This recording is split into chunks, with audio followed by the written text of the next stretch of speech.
hari setelah kejadian kita muncak, saya kembali didatengin almarhum. Dan ketika dipesan dia datengin di saya itu, dia cuma bilang kayak gini, "Pak, maaf ya, nggak jujur. Maaf ya, aku nggak bisa ngasih tahu dari awal kalau kita udah beda alam."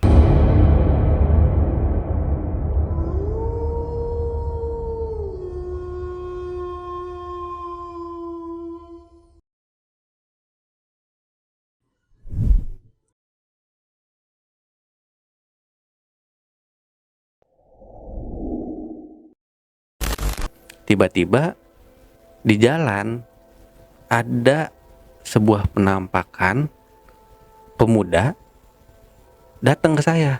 Saya cuma berpikir ya karena di puncak itu banyak orang, itu orang biasa. Datang ke saya bilang kayak gini, "A, mau mandi?" "Iya, A, saya mau mandi. Punten ya," kata saya gitu. Nah, dia cuma bilang kayak gini, "Nanti malam bakal ada yang bikin kaget A. Hati-hati ya." Saya, "Maksudnya A?" "Hati-hati," kata dia. "Iya, saya paham. A bilang saya hati-hati." Saya bilang kayak gitu kan ke dia. Nah, dia cuma bilang sekali lagi, "Hati-hati."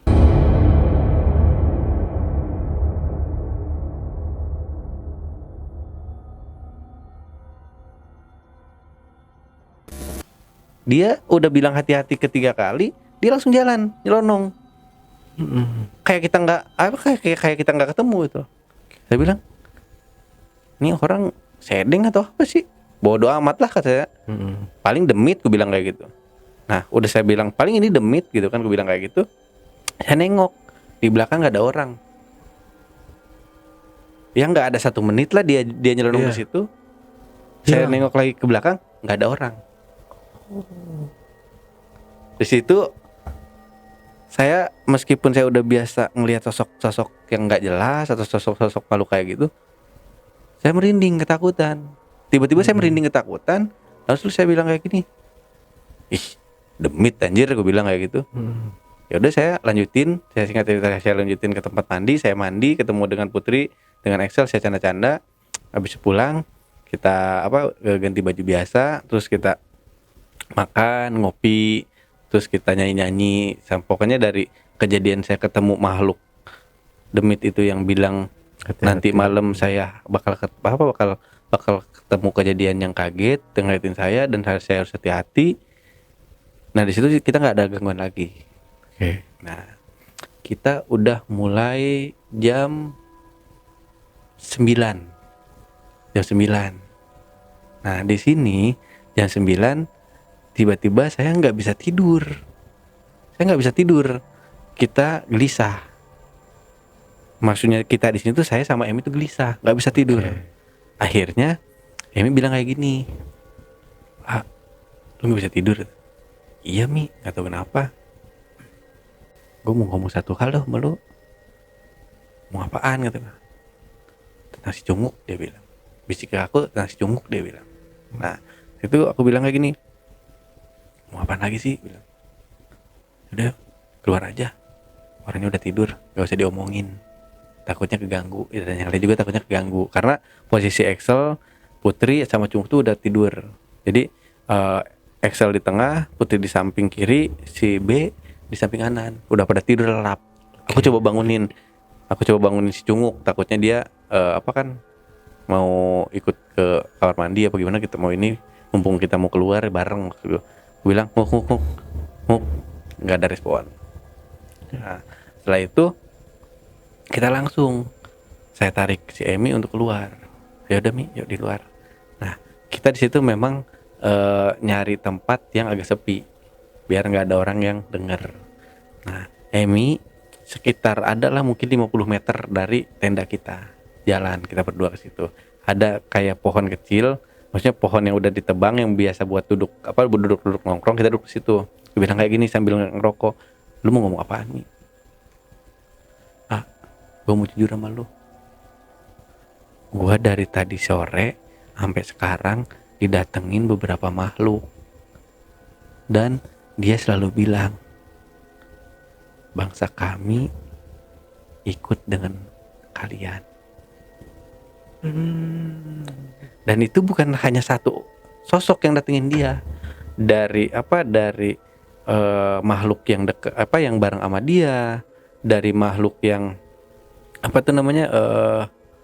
selalu jagain dia, bahkan dari makhluk-makhluk yang ada di sekitar puncak, bilang kalau memang ada bangsa mereka yang bareng dengan kita, hati-hati katanya tuh gitu. Dia dan si makhluk-makhluk ini tuh bilang bahwa dia ingin menyampaikan sesuatu buat kita semua. Nah, di sini Emi mulai ada curiga. Jadi Emi memang dari pertama kali kita di rumah Emi sampai kita ke puncak, Emi udah curiga bahwa ada yang aneh dengan si B ini. Emi udah mulai tahu bahwa yang yang disebut dengan makhluk makhluk mereka itu adalah si B. Oke, paham. Nah, jadi si Emi bilang ke saya, gua sebenarnya bingung mau bilang kayak gimana, kata Emi gitu. Nah, bilang apaan emang sih? Ya udahlah jujur aja. Gue juga mau ngomong sesuatu tadi sore. Tadi pagi gue bilang waktu saya mau mandi, saya disamperin sama satu makhluk cowok. Nah, Emi langsung bilang kayak gini, ciri-cirinya badannya keker, tinggi, putih bukan? Iya, gue bilang kayak gitu. Itu teman gue, kata Emi gitu. Ya buset, kata gue, kalau mau temen lu kayak siapa kayak, kalau mau ngilang jangan cepetan, kata gua. Ya setidaknya setengah jam dia habis jalan baru ngilang kek. Ini mah baru berapa detik gua nengok belakang udah kagak ada. Ya namanya, kata dia, ya namanya demit. Emang bisa komunikasi kita, "Bang, saya mau ngilang," gitu kan. Iya. Sambil ketawa gitu kan. Nah, pas dia mau bilang kalau si si B ini tuh dia udah tahu bahwa dia makhluknya. Nih, tiba-tiba si B ada di belakang saya terus nepuk. Saya refleks kayak latah ngucapin demit astagfirullah, kayak saya bilang kayak gitu. Karena dia nepuk. Yog, kata dia. Saya refleks dong, lagi ngomongin demit tiba-tiba ditepuk orang gitu kan. Tepuk orang. Nah, ketika udah kayak gitu saya bilang, astagfirullah demit, ke saya. Saya nengok ke dia. Koplok, kata saya, dasar cunguk tai, gue bilang kayak gitu. Karena kan kita saking keselnya. Nah, tiba-tiba dia bilang kayak gini, ngapain? Sambil posisi datar, nggak ada ekspresi dia. Nah, gimana sih kalau kita nanya gitu ke temen, ini mah lagi pada ngapain? Dia bilang kayak gitu doang. Kita bilang, ya lu ngapain di sini? Kita ngobrol. Habis kencing. Saya habis kencing, kata dia gitu. Nah, setelah itu saya langsung pegang tangan Emi, tarik gitu kan. Maksudnya saya kasih kode, gak usah dilanjutin ngomongnya, ada orangnya gitu kan, takutnya kesinggung. Udah ya balik udah malam, kita tidur. Nah, singkat cerita kita udah balik lagi ke tenda kita. Saya jarak baru sekitar 15 menit itu, jamnya itu sekitar jam 11 lebih. Pokoknya jam 11 lebih, saya lupa lebihnya berapa. Saya dapat bisikan dari salah satu makhluk yang berteman dengan saya. Nah, dia bisik kayak gini ke saya, Den, saya mau nyampein sesuatu, saya tunggu di luar. Saya jawab di hati saya, mau ngapain?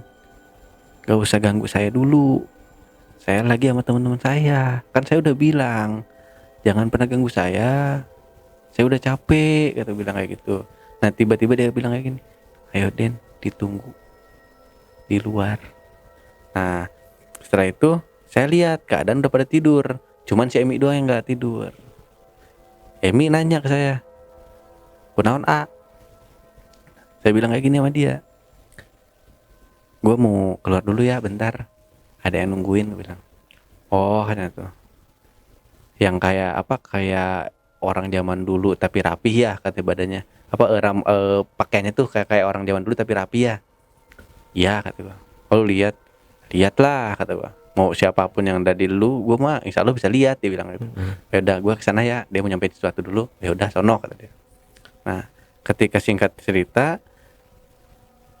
dia bener-bener kayak manusia. Dia di depan tenda kita, cuman dia bilang kayak gini, Den, Aden yang sabar. Saya dan teman-teman yang lain atau dengan makhluk-makhluk yang lain selalu berkomunikasi dengan Aden, dengan Putri. Maksudnya Putri itu karena M itu dipanggil sama makhluk-makhluk itu Putri. Oh, oke. Gitu. Dengan Aden, dengan Putri selalu komunikasi itu, kita mau ngasih tahu Aden tuh bareng dengan bangsa kami, dia bilang. Dari situ saya mulai penasaran dong.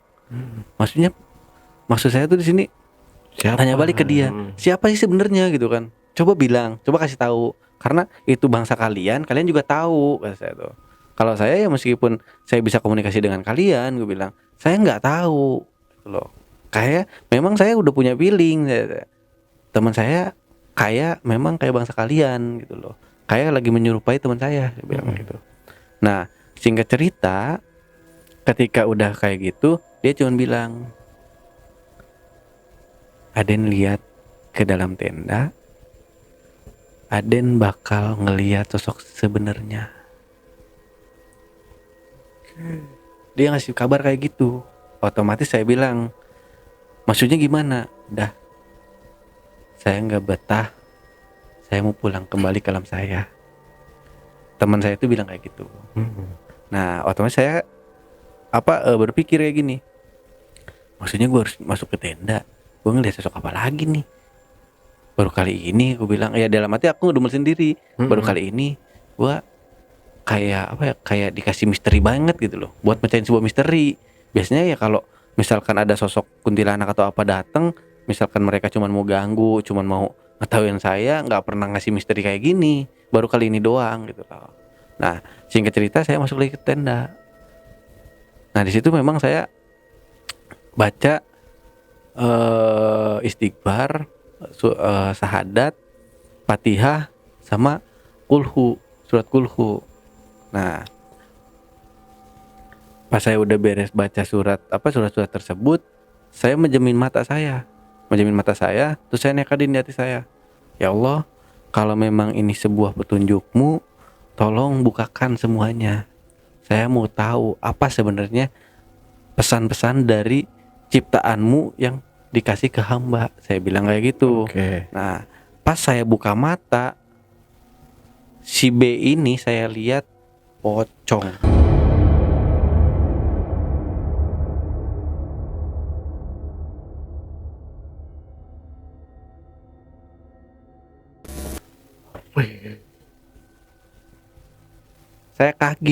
Saya kaget, loncat keluar tenda. Sampai Emi bangun sama si Putri. Kalau si Excel tidur lelap. Dia bilang, "Kenapa, A?" kata dia. Lu kenapa kepleset apa? Apa lu kenapa kata dia jatuh? Kok bisa loncat kayak gitu? Lu pada sini dah, gue bilang kayak gitu. Pokoknya gue nggak mau tahu. Ini malam kita terakhir di sini. Besok pagi kita packing barang, kita cabut, gue bilang kayak gitu. Nah, Emi bilang kayak gini. Lu lihat katanya. Udah gak usah bahas katanya. Ntar aja pagi. Enak ada bocah, gue bilang. Karena si Angel ini tuh salah satu teman kita yang sosok bener-bener penakut banget. Jangankan dengan hal kayak gitu, kalau misalkan kita lagi nginep bareng, dia jam 8 malam mau ke toilet harus kita antar. Saking takutnya nih satu orang ini gitu kan. Beda dengan si Excel atau si Boncel teman kita yang nggak ikut. Dua orang ini tuh memang cuek gitu loh. Mau gimana bodo amat gitu loh.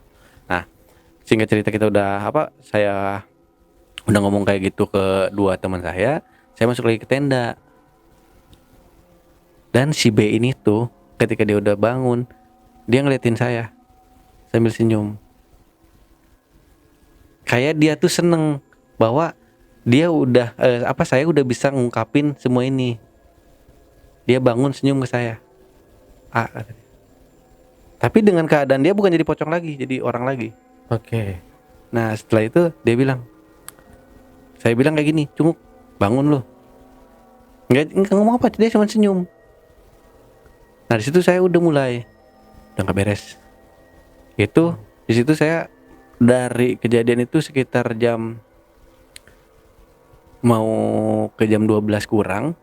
Pokoknya jam 12 kurang saya nggak bisa tidur.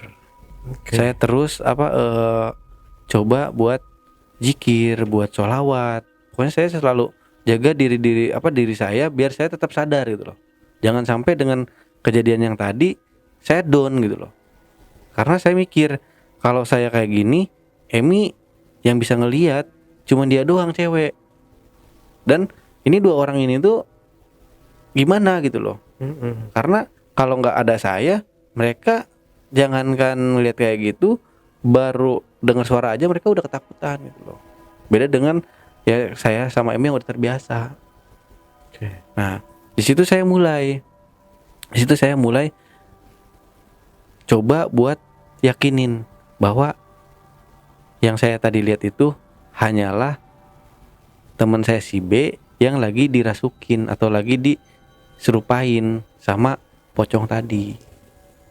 Nah, singkat cerita kita udah pagi saya langsung bilang ke teman-teman, pokoknya gue nggak mau tahu, kita nggak jadi nginep di sini 1 minggu, kita beres-beres, kita packing, kita cabut, gue bilang kayak gitu. Oke.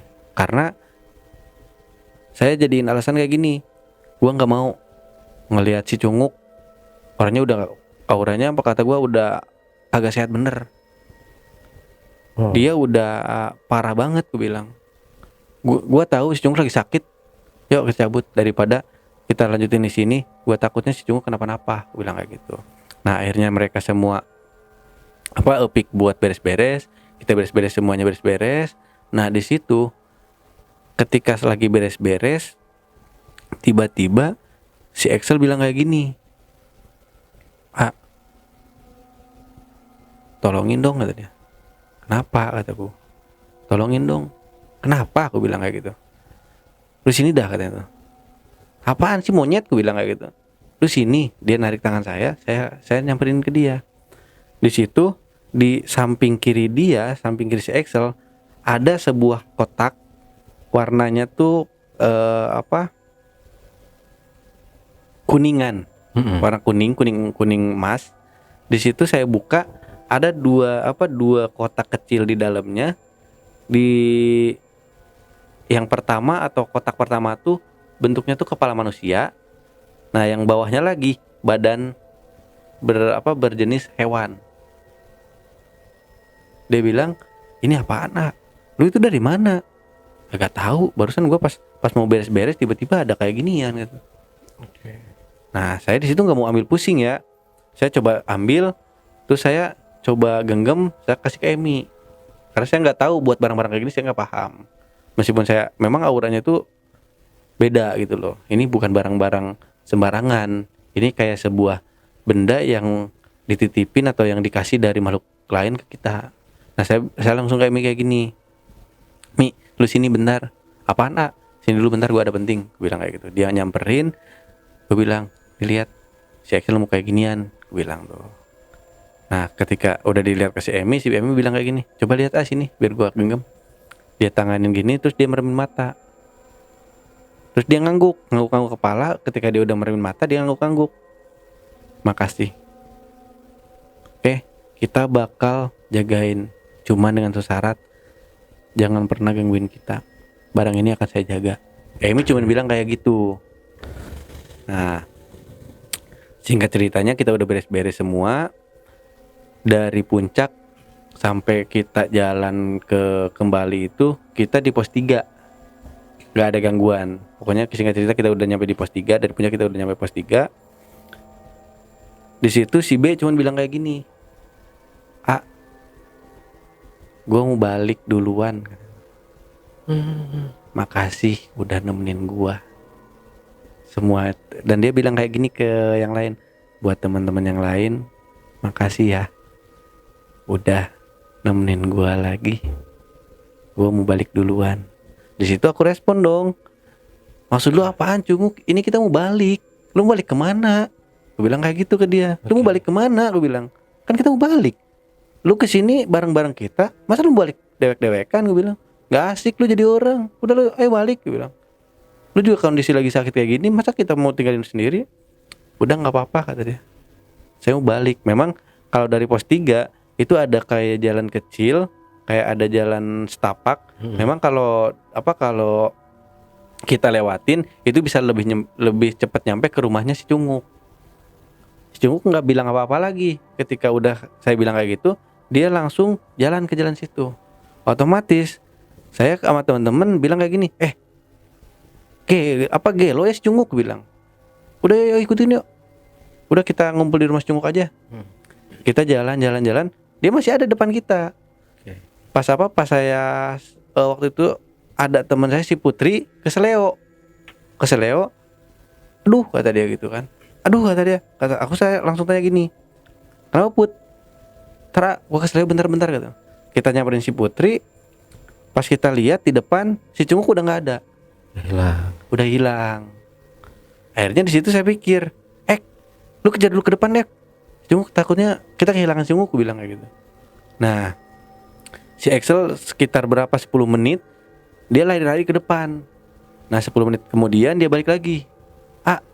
Gua nggak nemu katanya. Nah di situ aku bilang kayak gini, Put, lu kuat nggak? Apa lu mau tunggu di sini? Biar gue langsung dah sama si Emi, lu tunggu di sini sama si Axel deh. Udah nggak apa-apa, ayo jalan. Katanya. Nah di situ kita langsung buru-buru buat menuju ke rumah si B ini. Nah singkat cerita, saya udah nyampe sama teman-teman tuh udah nyampe ke rumahnya si B. Di situ kita ketok-ketok rumah dan muncullah ibunya si Sumuk. Nah, ibunya si Sumuk di sini bukain rumah, langsung meluk saya. Yoga gimana kabarnya? Katanya tuh. Lama Yoga nggak main ke sini. Katanya tuh. Ngapain? Kemana aja? Ini juga yang lain pada ikut-ikutan. Kesini datang bentar nggak ada lagi, kesini datang bentar nggak ada lagi. Padahal kita berempat ini tuh nggak pernah datang ke situ. Tapi kata mamanya, ini yang 3 orang ini, Emi, 4 orang, Emi, si Boncel, Putri, sama si Axel ini tuh selalu datang ke situ. Padahal 4 orang ini itu teman saya itu nggak pernah datang ke situ selama 5 tahun, termasuk saya sendiri. Karena kita kerja ada yang di Bandung, ada yang di Jakarta. Si Axel kerja di Surabaya sambil kuliah. Itu kan nasi Boncel, dia kerja di Bangka di sebuah perusahaan kerajinan, kerjaan buat sekolahan. Otomatis kita selama 5 tahun tuh nggak pernah ke situ. Teman-teman bingung bilang kayak gini, Mah, Cunguk kemana? Saya. Cunguk kata dia. Emang nggak tahu? Nggak tahu apaan mah? Kan Cunguk 2 tahun yang lalu meninggal.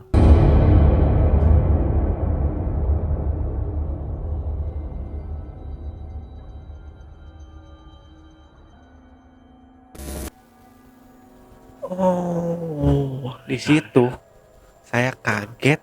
Saya bilang kayak gini, Mama suka candanya kelewatan, anak sendiri dibilang meninggal, ntar kejadian loh, aku bilang kayak gitu. Buat apa Mama bilang kayak gitu? Kalau Mama canda tentang kematian, pamali kata dia. Mama, nih sekarang ini adalah hari ke-5 kata saya dari reunian kita 5 tahun. Kita 3 hari mah di puncak, aku bilang. Ama Cunguk bareng-bareng, tanya yang lain, ku bilang. Sambil saya kesel marah. Karena saya kaget. Akhirnya mamahnya bilang, emang bener mah katanya tuh. Kita semua di sana loh. Bahkan kita waktu di sana sempat foto-foto. Aku nggak tahu ya bahwa kita foto-foto. Nah, nih kata si Axel, nih mah, aku foto sama Cunguk, ku bilang. Kata dia tuh nah. Nah, ketika diliatin foto Excel foto nggak sama siapa-siapa. Oh, kosong. Excel cuman dia dewekan sendiri. Cuman dia kayak gini, ngeranggul kayak gini. Ah, anjir. Merinding. Nah, pas udah kayak gitu aku bilang kayak gini, ini lu kapan foto? Ya kemarin waktu di puncak. Tapi anjing kok nggak ada, kata dia. Demi Allah lo, dia sampai sumpah segala macem bahwa dia foto. Nah akhirnya waktu itu kan saya masih ada HP. Saya bilang, Put, apa Emi masih ada foto yang reunian nggak? Ada. Diliatin semua foto itu, nggak ada almarhum. Semuanya nggak ada. Nggak ada. Anjir.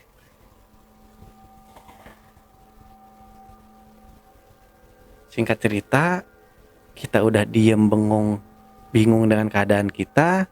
Akhirnya kita buat ngeyakinin mamahnya almarhum, langsung bilang kayak gini, udah, ayo ke rumah dulu.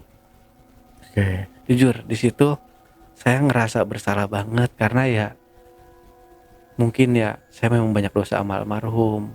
Kita semua banyak dosa sama almarhum, sampai dia ninggalin kita aja kita nggak tahu. Kita sedih banget di sana. Akhirnya ketika kita udah di dalam, kita diliatin bukti kuat. 100 hari dia meninggal, almarhum meninggal, terus 1 tahun dia meninggal, bahkan ada cendera mata 2 tahun ketika dia udah meninggal. Nah setelah kejadian itu, saya dan ketiga teman saya tuh langsung ambil air wudhu, bersih-bersih, pakai baju yang rapi, dan sholat jenazah buat almarhum, dan kita nyekar ke makamnya almarhum. Ketika saya udah nyekar di situ, bukan hanya saya yang lihat. Ketika udah beres nyekar, ketika kita udah mau pulang lagi ke rumah mamahnya almarhum atau ke rumah almarhum, di situ ada yang manggil, hey. Itu suaranya kayak suara gimana sih kalau kita manggil temen tapi pelan. Hey, kata dia. 3 kali. Hey. Otomatis kita nengok semua. Almarhum di situ berdiri, dadah. Kayak gini buat kita. Terima kasih. Udah Ya, maksudnya datang dan dia udah menemani. udah menemani, udah datang gitu loh. Nah singkat cerita, ya karena kita udah tahu kejadiannya kayak gini, kita cuman nangis. Jujur, saya orang paling nggak bisa nangis. Tapi ketika waktu saya itu didadain sama almarhum, saya netisin air mata saya, Bang. Ya, emang Netisin air mata sedih saya ya. karena Saya ya aja ngedengernya ngerasa sedih. saya selama dari kelas 6 SD bareng-bareng sama dia, terus kita semuanya keluh kesah saya dia tahu, kejelekan keburukan saya dia tahu. Kita kayak udah kalau di barat kata mungkin sekarang upin ipin lah sama dia. Udah ngelihat almarhum, aku bilang ke teman-teman, udah ayo ke rumah mama, aku bilang kita di sana dulu, tenangin diri kita. Nah ketika kita udah kita udah nyampe, mama almarhum bilang kayak gini, sebenarnya sebelum anak mama meninggal, dia tuh sempat punya pesan ke mama, Ma, nanti kalau AA udah meninggal, atau nanti AA kalau memang AA umur nggak panjang, AA tuh kangen, Ma, kangen muncak bareng Ayoga, Teh Putri, si Excel, terus Teh Emi, kata dia, sama si Boncel. Selama seminggu sebelum dia meninggal itu dia selalu bilang kayak gitu ke mamahnya. Dan mungkin bisa dibilang muncak kita yang terakhir dengan korinnya almarhum itu adalah permintaan dia terakhir ini. Oke, dan udah terwujud ya. Terwujud. Dan setelah kita dengar kayak gitu, kita selalu setiap kita ingat dia kita kasih doa, kita selalu menganggap dia tuh adalah sebuah kenangan teman yang paling gak bisa kita lupain. Beberapa hari setelah kejadian kita muncak, saya kembali didatengin almarhum. Dan ketika dipesan dia datengin di saya itu, dia cuma bilang kayak gini, "Pak, maaf ya, nggak jujur. Maaf ya, aku nggak bisa ngasih tahu dari awal kalau kita udah beda alam. Aku hanya ingin ngerasain lagi kebersamaan yang udah lama hilang," kata dia gitu. "Dan aku minta izin, sampai kapanpun aku akan nemani AA." Oh, Dan saya cuma bilang ke dia, "Kamu tuh udah beda alam. Kenapa kamu masih ingin berteman dengan saya?" Aku bilang, "It's okay. Kita memang saudara. Memang kita udah jadi teman. Tapi kamu tuh harus tenang di alam kamu," aku bilang.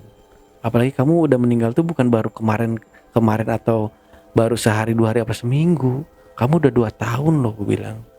"Kamu kenapa masih datengin ke saya?" Dia bilang kayak gini, "Selama saya masih belum bisa buat dipanggil untuk ke alam saya berikutnya, saya menunggu hari di mana hari itu adalah hari pembangkitan kita. Saya akan tetap jadi teman AA. Saya akan selalu berusaha buat jadi teman, saudara, bahkan saya akan mencoba untuk menjaga AA dari bangsa-bangsa seperti saya." Saya cuma bisa bilang sama dia, "Makasih, tapi alangkah baiknya kamu tenang di alam kamu," aku bilang. "Jangan pernah ganggu seperti makhluk-makhluk yang beda alam dengan kamu," aku bilang. Karena ya kamu tuh memang ya dengerin, ya kita siapa sih yang mau didatengin sama makhluk kayak gitu terus? nah, Ya meskipun dia berwujud sebagai teman saya, kan di sini memang kejadiannya kan memang dia udah meninggal. Jadi buat apa lagi gitu loh? Ya udah, nggak apa-apa, kayak bilang kayak gitu. Jadi intinya ya nggak apa-apa dia mau deket dengan saya, dia mau selalu ada buat saya, oke. Cuman ya jangan mengganggu lah gitu kan. Kalau mau menjaga ya saya selalu yakin bahwa Tuhan itu selalu menjaga saya. Nggak perlu dijaga dengan makhluk-makhluk kayak gitu. Bilang kayak gitu. Itu Bang cerita saya muncak dengan teman saya yang udah meninggal. oke, ya. Cukup sedih juga ya Bang ceritanya. Ya. Tadi yang bagian terakhir tadi ya sempat saya, wah ceritanya menyentuh banget gitu. Nah, tapi saya penasaran dengan fotonya ini. Foto maksudnya foto-foto semuanya nih. Ya. Itu masih ada atau enggak? Kalau buat di saya nggak ada, karena kan saya kehilangan HP saya juga. Itu karena ini kejadian itu di tahun 2018 kemarin. 2018. Ya, dan Tapi, saya udah beberapa kali hilang HP. untuk teman-temannya Kalau sama buat ada TMI kayaknya masih ada deh. Nanti coba saya kontak Emi di IG TMI atau di Facebooknya TMI, karena dia susah dikontak. Kalau memang dia masih nyimpen foto yang kenang-kenang kita lagi reunian atau yang kita lagi lagi foto-foto bareng setelah kejadian itu, nanti saya coba lihat. Kalau dia masih simpen, nanti saya akan kirim ke Abah. ya, kalau misalkan ada bukti foto gitu kan, ini keren banget ini Bang ceritanya gitu. Jadi penonton ini kan suka berspekulasi kayak gini, ini bisa aja cerita mengada-ngada, Ya, bisa juga ya, karena mereka suka ada yang percaya ada yang nggak percaya Ya. gitu kan Bang. Oke, kalau kita kasih sedikit tanda bukti, misalkan dengan kita cantumin videonya ini di foto, mungkin mereka 90% ya, oh ini beneran Memang loh, ada memang gitu kan. ada Iya. gitu. Mudah-mudahan ada nanti fotonya Ya, Bang ya. nanti coba saya minta ke teman saya, salah satu teman saya yang di situ bersangkutan pautan juga. Karena kemarin sempat saya telepon grup di IG. Saya telepon kayak gini. Ini kalian setuju nggak kalau aku mau angkat kisah waktu kita muncak bareng almarhum, mau bilang kayak gitu. Dan mereka bilang ya silakan, kami nggak keberatan gitu. Makanya saya berani buat cerita di sini karena ya ini kan bukan kisah saya juga ya, bukan kisah sendiri saya lah, bukan kisah solo. Ini kisah saya dengan sahabat-sahabat saya gitu. Makanya saya coba kontak gitu. Tapi kalau foto yang lain ada ya semasa waktu SMA atau apa gitu? Ada ya. Ada. Nanti bisa dikirimkan aja buat pelengkap. Nanti untuk wajah si B atau si Cunguk ini mungkin kita sedikit blurin aja, ya, gitu. atau ditutup bagian wajahnya gitu. Iya. Buat teman-teman ya, saya ingetin berkali-kali dan nggak pernah bosan saya mengingatkan. Jadi cerita yang dibawakan oleh narasumber kita boleh percaya, boleh tidak. Jadi kembali lagi ke diri kita masing-masing. Jadi kita ambil hikmahnya dari cerita yang dibawakan oleh Bang Yoga ini. Ya Bang Yoga. Nah, oh ya satu lagi deh.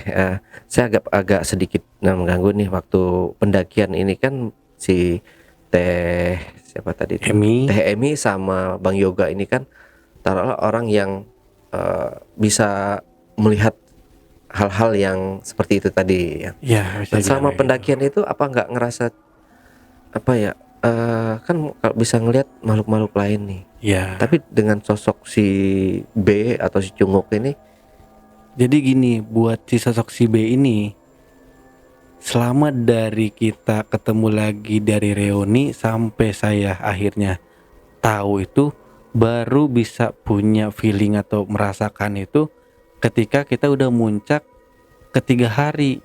Yang saya benar-benar dikasih tahu dengan salah satu teman atau sosok teman yang makhluk ada di dalam diri saya, ketika saya ngelihat si Cunguk pocong. Nah di situ saya kan itu saya satu malam tuh nggak bisa tidur tuh. Saya selalu zikir, selalu baca surat yang surat-surat yang ya surat-surat pendek lah gitu kan, surat-surat Al-Quran pendek. Nah di situ saya baru bisa ngerasain bahwa dia memang auranya itu bukan manusia.